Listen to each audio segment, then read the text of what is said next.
course, mine are words and his was action.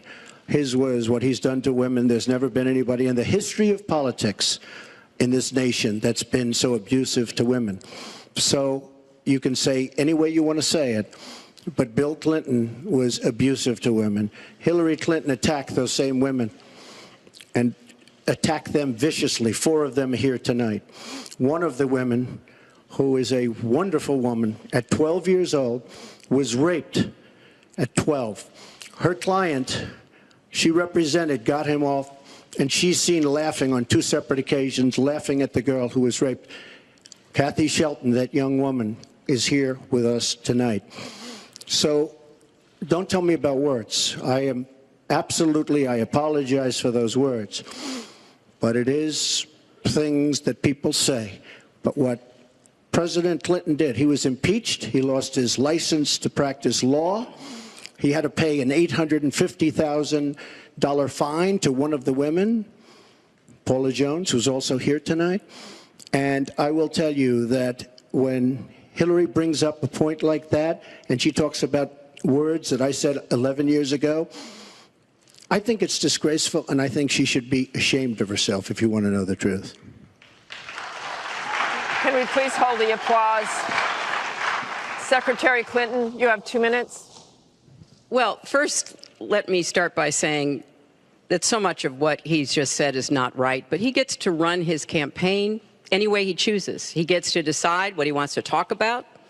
Instead of answering people's questions, talking about our agenda, laying out the plans that we have that we think can make a better life and a better country, that's his choice. When I hear something like that, I am reminded of what my friend Michelle Obama advised us all.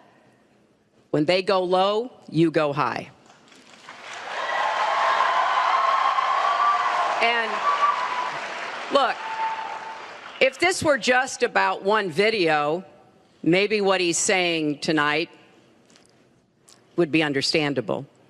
But everyone can draw their own conclusions at this point about whether or not the man in the video or the man on the stage respects women. But he never apologizes for anything to anyone. He never apologized to Mr. and Mrs. Khan, the Gold Star family, whose son, Captain Khan, died in the line of duty in Iraq, and Donald insulted and attacked them for weeks over their religion. He never apologized to the distinguished federal judge who was born in Indiana, but Donald said he couldn't be trusted to be a judge because his parents were, quote, Mexican.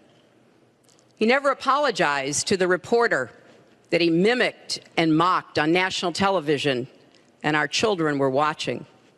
And he never apologized for the racist lie that President Obama was not born in the United States of America. He owes the president an apology, he owes our country an apology, and he needs to take responsibility for his actions and his words. Well, you owe the president an apology because, as you know very well, your campaign, Sidney Blumenthal, he's another real winner that you have, and he's the one that got this started along with your campaign manager, and they were on television just 2 weeks ago, she was saying exactly that. So you really owe him an apology. You're the one that sent the pictures around your campaign, sent the pictures around with President Obama in a certain garb. That was long before I was ever involved, so you actually owe an apology.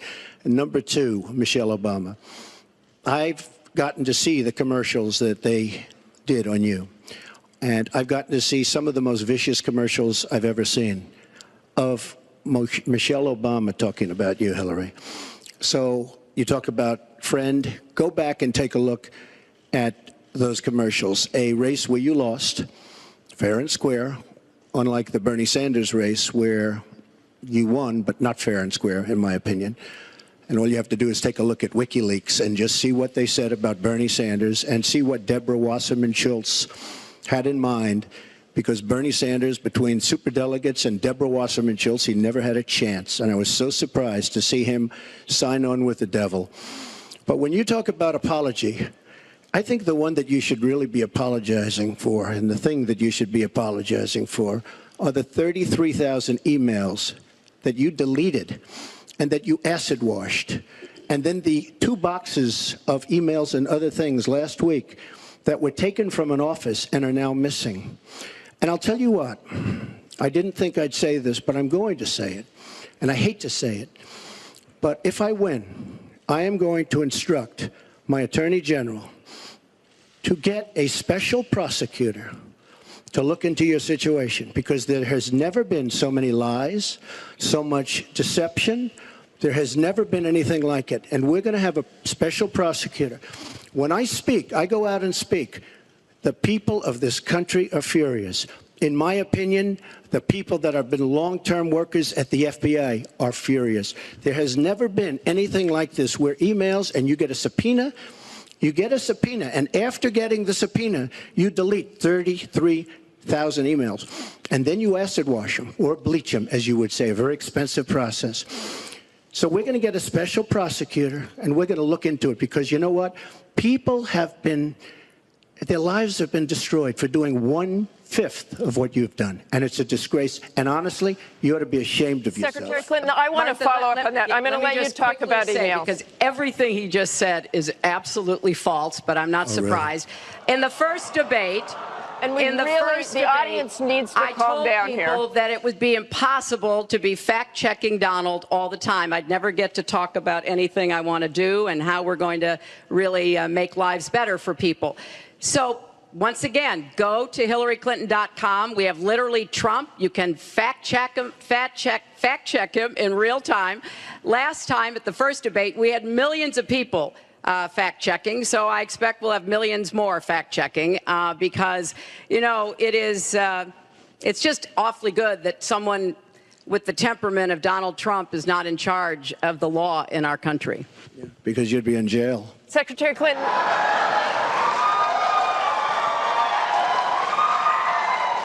We want to remind the audience to please not talk out loud. Please do not applaud. You're just wasting time. And Secretary Clinton, I do want to follow up on emails. You've said your handling of your emails was a mistake. You disagreed with FBI Director James Comey, calling your handling of classified information, quote, extremely careless. The FBI said that there were 110 classified emails that were exchanged, 8 of which were top secret, and that it was possible hostile actors did gain access to those emails. You don't call that extremely careless? Well, Martha, first let me say, and I've said it before, but I'll repeat it because I want everyone to hear it, that was a mistake, and I take responsibility for using a personal email account. Obviously, if I were to do it over again, I would not. I'm not making any excuses. It was a mistake, and I am very sorry about that. But I think it's also important to point out where there are some misleading accusations from critics and others. After a year-long investigation, there is no evidence that anyone hacked the server I was using, and there is no evidence that anyone can point to at all, anyone who says otherwise has no basis, that any classified material ended up in the wrong hands. I take classified materials very seriously, and always have. When I was on the Senate Armed Services Committee, I was privy to a lot of classified material. Obviously, as Secretary of State, I had some of the most important secrets that we possess, such as going after bin Laden. So I am very committed to taking classified information seriously. And as I said, there is no evidence that any classified information ended up in the wrong hands. Okay, we're going to move on. And yet, she didn't know the letter C on a document, right? She didn't even know what that letter meant. You know, it's amazing. I'm watching Hillary go over facts, and she's going after fact after fact, and she's lying again because she said what she did with emails was fine. You think it was fine to delete 33,000 emails? I don't think so. She said the 33,000 emails had to do with her daughter's wedding, number one, and a yoga class. Well, maybe we'll give 3 or 4 or 5 or something. 33,000 emails deleted. And now she's saying there wasn't anything wrong. And more importantly, that was after getting a subpoena. That wasn't before. That was after. She got it from the United States Congress. And I'll be honest, I am so disappointed in congressmen, including Republicans, for allowing this to happen. Our Justice Department, where her husband goes onto the back of an airplane for 39 minutes, talks to the Attorney General days before a ruling is going to be made on her case.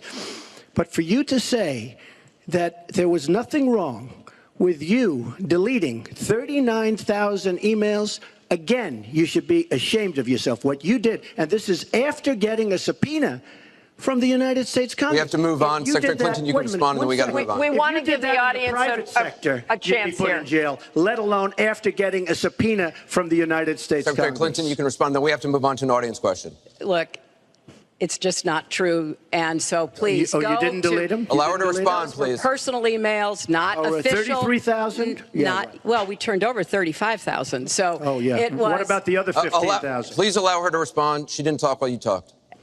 Yes, that's true. I didn't. Because you I have didn't nothing in to the say. first debate, and I'm going to try not to in this debate because I'd like to get to the questions that the people have brought here tonight to talk to us about. And get off this question.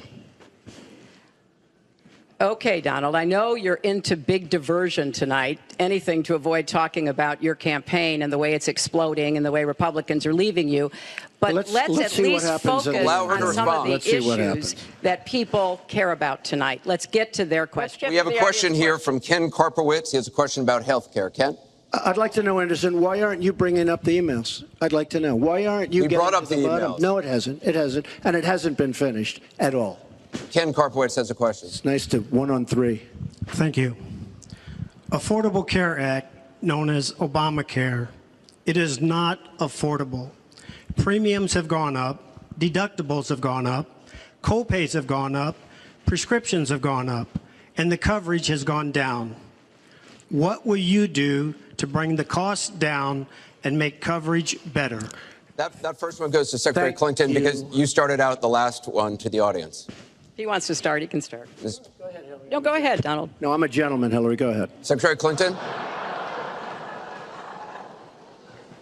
Well, I think Donald was about to say he's going to solve it by repealing it and getting rid of the Affordable Care Act. And I'm going to fix it because I agree with you.